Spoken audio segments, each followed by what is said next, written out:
Hola y bienvenidos. En este vídeo vamos a estar viendo un resumen de la entrevista que ha dado Ray Dalio en el día de ayer a la CNBC y de cuál es su visión acerca de este 2024, de la deuda de Estados Unidos, las elecciones que va a haber en Estados Unidos y cómo esto puede afectar al mercado y demás cosas. Y quédate hasta el final porque estaremos viendo un estudio que ha hecho Goldman Sachs acerca de la inflación que hubo en Estados Unidos y cómo se puede volver a repetir por algo que te voy a contar. Y finalmente estaremos viendo qué sector está actualmente barato en la bolsa. El periodista le pregunta a Ray Dalio qué crees de la situación geopolítica actual y cómo crees que eso afecte en la economía. Ray Dalio decía que hay 5 fuerzas que me preocupan: la deuda, los conflictos internos, la situación geopolítica actual, el cambio climático y la tecnología, ya que todas estas fuerzas afectarán las elecciones presidenciales.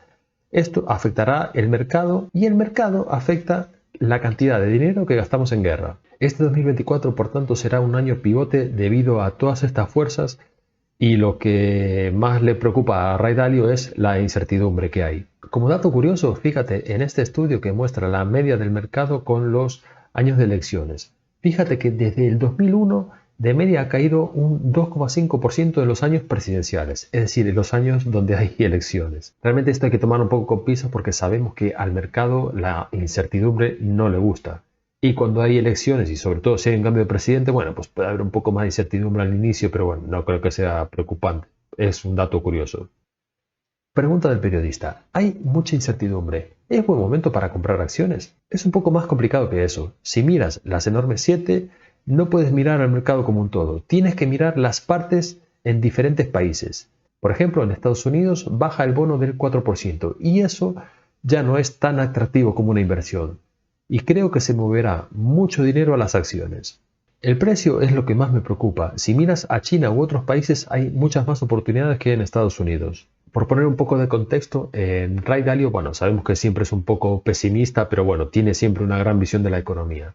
Y sí que es cierto esto que está diciendo, desde mi punto de vista también. Es decir, como los tipos de interés van a empezar a bajar, mucho dinero va a empezar a fluir a las acciones. Esto ya os lo había comentado en un vídeo anterior. Y entonces, claro, hay que tener en cuenta si vas a entrar en el mercado, a qué valoraciones vas a entrar. No puedes entrar, por más que sean buenas empresas, a valoraciones muy exigentes, porque lo que puede venir después es que te comas una caída bastante gorda. Y es que sí, siempre hay que tener en cuenta la valoración a la que entramos en las compañías. Pregunta el periodista: si gana Biden, ¿es bueno o malo para el mercado? Y si gana Trump, ¿es bueno o malo para el mercado? Creo que los dos amenazarán el mercado. Una de las cosas que más me concierne es que los políticos, tanto de un lado como de otro, usen las peleas como arma política. Una de las cosas que más le preocupa a Ray Dalio es la crispación que están generando los políticos, tanto de izquierdas como de derechas, y cómo utilizan la desesperanza de la gente para generar más conflictos y ellos aprovecharse de eso y llegar al poder. Pero esto también es algo que ocurre en España, Argentina y muchos otros países. Los políticos de izquierda, por ejemplo, utilizan la pobreza, la desesperanza de la gente, la rabia, el género, el nacionalismo y todo lo que se te pueda ocurrir, mientras que los conservadores utilizan la culpa la tienen los inmigrantes, etcétera, etcétera. Es decir, da igual del lado que estés, son todos unos parásitos. Y toda esa incertidumbre y esa crispación es evidente que afecta a los mercados. Por eso le concierne a Ray Dalio, me imagino que será por eso. Además, añade Ray Dalio: creo que Biden no será un hombre tan fuerte como todo el mundo espera. Bueno, eso es algo evidente. Creo que habrá mucha más fiesta progresista. Se refiere a la emisión monetaria, emisión de deuda y que viva la Pepa emitiendo paguitas. Creo que también habrá fiesta conservadora con las luchas internas. Bueno, aquí se refiere a la crispación que hay si es que llega Trump al poder, la crispación que puede generar entre la izquierda y la derecha, bueno, y todo ese follón que vimos cuando estuvo Trump en el poder. Lo que me preocupa realmente es que no gobiernen acercando a la gente, sino que lo hagan generando más crispación entre la población, que se puedan mantener los niveles de vida, los impuestos, el nacionalismo, el proteccionismo, apoyar a otros países, y que todo eso va a repercutir en impuestos e incluso en la forma de criar a tus hijos. Luego la periodista le pregunta: desde el punto de vista de un inversor, si no te gusta lo que pagan los bonos del tesoro y crees que habrá riesgos en el mercado, gane quien gane las elecciones, ¿tú qué harás? Y Ray Dalio responde: la verdad es que no encuentro el mercado ni atractivo ni inatractivo. No sé cuál sería la traducción de inatractivo. Bueno, y luego tira un par de ironías y sabe lo que es una posición neutral y luego acaba confesando de que él tiene una cartera diversificada en oro, acciones, bonos y acciones de otros países. Un caso curioso fue este estudio de Goldman Sachs. Vale, os dejo el enlace al estudio en la descripción del vídeo.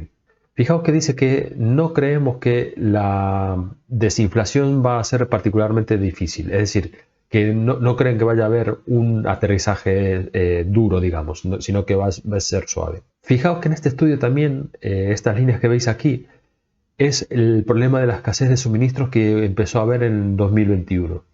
Y fijaos cómo eso hizo un incremento en los precios, en los salarios, y eso fue lo que se trasladó en la inflación. Y cómo ese problema de la escasez de suministros va un poco adelantado a la inflación. Es decir, la inflación va rezagada a ese problema de la escasez de suministros. Es decir, están echando la culpa al problema de la escasez de suministros que hubo en 2020-2021. Y por lo que nos muestra aquí, pues la inflación está tendiendo a bajar, pues porque ese problema ya se está corrigiendo de la escasez de suministros.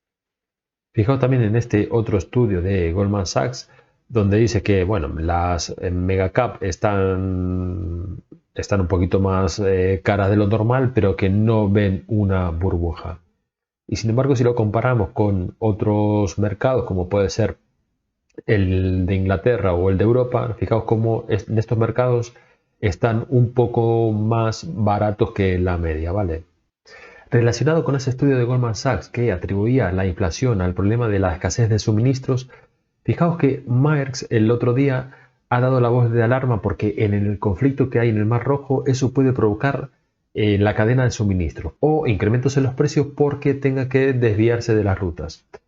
Esto, como es evidente y como ya ocurrió en el pasado, se va a trasladar en inflación hacia el futuro, ¿vale? Entonces, si sabemos que hay inflación, sabemos que el mercado baja. Por tanto, es muy importante ver a qué valoraciones y a qué compañía vamos a invertir en este 2024. Una de las cosas que más le preocupa a Ray Dalio es la valoración de muchas compañías en Estados Unidos. Fíjate, por ejemplo, en esta captura de JP Morgan que el S&P 500 está a un forward PER de 19,5 veces y esto es a 31 de diciembre de 2023. Y que su media en los últimos 30 años es de unas 16,6 veces, ¿vale? Entonces, bueno, el S&P 500 está un pelín por encima de su media, aunque no significa que sea una burbuja, pero hay que tener en cuenta que estas valoraciones, o sea, que al S&P 500 le está afectando mucho las Big Cap, ¿vale? Es decir, están tirando del S&P 500 hacia arriba las Big Cap, las enormes 7 o las enormes 8. Por otro lado, fíjate que las Small Cap, si las comparamos el PER con los últimos 20 años, están a su media histórica frente a la Large Cap, que están 25 puntos básicos por encima. Es decir, fíjate que, por ejemplo, las Large Cap están a un 25% por encima, esto lo puedes ver aquí abajo a la derecha, y las Small Cap están solo 2 puntos por encima de su media de los últimos 20 años. Esto es en relación a su múltiplo PER. Si no sabes lo que es el múltiplo PER ni cómo se usa, en este vídeo de aquí te mostraba qué es y cómo se usa con ejemplos.